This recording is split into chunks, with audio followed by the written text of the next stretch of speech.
വീണ്ടും ഒരിക്കൽ കൂടെ അമേരിക്കയും ഇസ്രയേലും തോറ്റു പിന്മാറിയിരിക്കുന്നു എന്ന വാർത്തയാണ് അന്താരാഷ്ട്ര മാധ്യമങ്ങൾ ഇപ്പോൾ റിപ്പോർട്ട് ചെയ്യുന്നത്. ഇറാൻ പറയുന്നത്, ഞങ്ങൾക്ക് അമേരിക്കയും ഇസ്രയേലും ഇപ്പോൾ സന്ദേശം നൽകിയിരിക്കുകയാണ്, ഇനി ഇറാൻ തിരിച്ചടിക്കുന്നില്ല എങ്കിൽ ഞങ്ങൾ ആക്രമണം അവസാനിപ്പിച്ചിരിക്കുന്നു എന്ന്.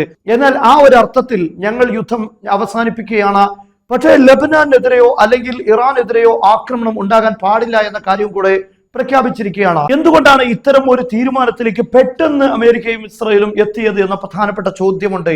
ഒന്നാമത്തെ കാര്യം, ചെങ്കടൽ ഹൂത്തികൾ ഉപരോധിക്കാൻ പോകുന്നു. ഇസ്രയേലിലേക്കുള്ള എല്ലാ കപ്പലുകളും അവർ തടയുമെന്ന് പ്രഖ്യാപിച്ചു കഴിഞ്ഞു. ഇതിലൂടെ വലിയ പ്രതിസന്ധി ഇസ്രയേലിൽ ഉണ്ടാകുമെന്ന കാര്യം ഉറപ്പാണ്. ഇസ്രയേലിലേക്ക് ചരക്കുകൾ എത്താൻ വലിയ രീതിയിലുള്ള പ്രയാസങ്ങൾ ഉണ്ടാകും. രണ്ടാമത്തെ കാര്യം, കഴിഞ്ഞ രാത്രി ഇറാൻ ഉപയോഗിച്ച മിസൈൽ അത് ഖൈബർ ശക്കറിന്റെ പുതിയ പതിപ്പാണ് എന്നാ പറഞ്ഞത്. അതായത് ടെർമിനലിൽ നിന്ന് പുറത്തേക്ക് പോകുന്ന സമയത്ത് തന്നെ 9 മാക്ക് സ്പീഡിൽ അതിന് സഞ്ചരിക്കാൻ കഴിയും. അതുകൊണ്ട് തന്നെ പ്രതിരോധ സംവിധാനങ്ങൾക്ക് തടുക്കാൻ കഴിയില്ല.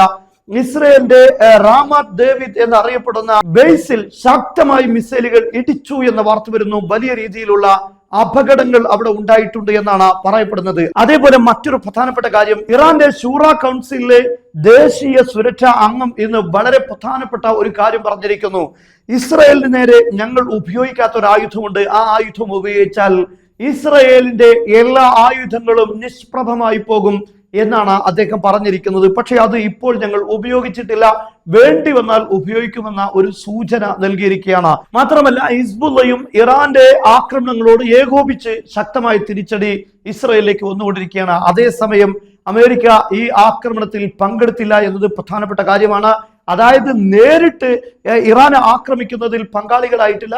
അതേസമയം ഇറാൻ പറയുന്നത് ഇസ്രയേലിന് വേണ്ട എല്ലാ സഹായങ്ങളും ആക്രമണങ്ങളുടെ എല്ലാ നീക്കങ്ങളും പിന്നിൽ നിന്ന് ചരട് വലിക്കുന്നത് അമേരിക്കയാണ് എന്നാണ്. അതിൽ ആർക്കും സംശയം ഉണ്ടാവുകയുമില്ല.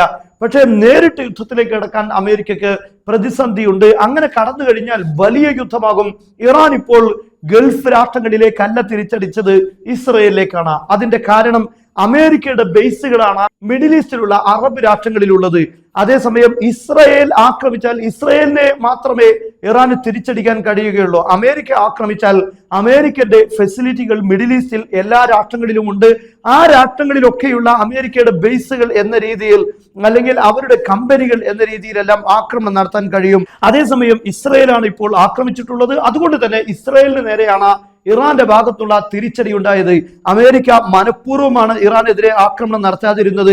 അങ്ങനെ ആക്രമിച്ചാൽ അത് അറബ് രാഷ്ട്രങ്ങളിലുള്ള അമേരിക്കയുടെ എല്ലാ താല്പര്യങ്ങൾക്കും വലിയ അപകടം സൃഷ്ടിക്കും എന്ന് മനസ്സിലാക്കിയത് കൊണ്ടാണ് കൂടുതൽ അപകടങ്ങളിലേക്ക് ഇസ്രയേലിനെ വലിച്ചിടും എന്ന് നെതന്യാഹുവിനും അതുപോലെ തന്നെ ട്രംപിനും അറിയാം.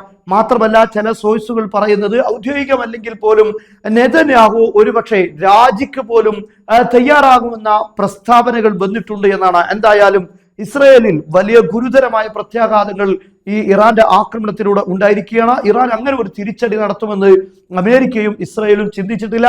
ലബനാനിൽ ആക്രമണം നടത്തിയാൽ അതിന്റെ പേരിൽ ഇറാന്റെ ഭാഗത്ത് മിസൈൽ ആക്രമണം ഉണ്ടാകുമെന്ന് കരുതിയില്ല.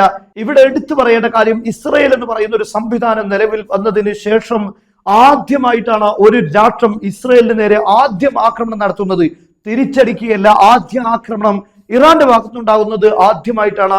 ഇസ്രയേലിന്റെ ചരിത്രത്തിൽ തന്നെ ഇതൊരു ആദ്യ സംഭവമാണ് എന്നതാണ് ഇവിടെ പ്രധാനപ്പെട്ട കാര്യം. എന്താണ് ഇറാന് ഇത്രമാത്രം വലിയ ധൈര്യം നൽകുന്നത്? ഒരുപക്ഷെ നേരത്തെ പറഞ്ഞ ചില രഹസ്യ ആയുധങ്ങൾ ഇറാന്റെ കയ്യിൽ ഉണ്ട് എന്ന് തന്നെയായിരിക്കണം. അതുകൊണ്ട് തന്നെയാണ് ഇതൊരു വലിയ യുദ്ധമായാൽ ഇസ്രയേലിനെ തീർത്ത് കളയും, അതിനുള്ള സംവിധാനങ്ങൾ ഇറാന്റെ കയ്യിൽ ഉണ്ട് എന്ന് ഒരുപക്ഷെ ഇസ്രയേലോ അമേരിക്കയോ മനസ്സിലാക്കുന്നുണ്ടാകും. അതുകൊണ്ടാണ് അവരെ സമ്മർദ്ദത്തിലൂടെ കരാറിലേക്ക് എത്തിക്കാൻ ട്രംപ് ശ്രമിക്കുന്നത്. യുദ്ധം കൊണ്ടൊരിക്കലും ഇറാനെ തകർക്കാൻ കഴിയില്ല എന്ന് ട്രംപ് ഉറച്ചു വിശ്വസിക്കുന്നുണ്ട്.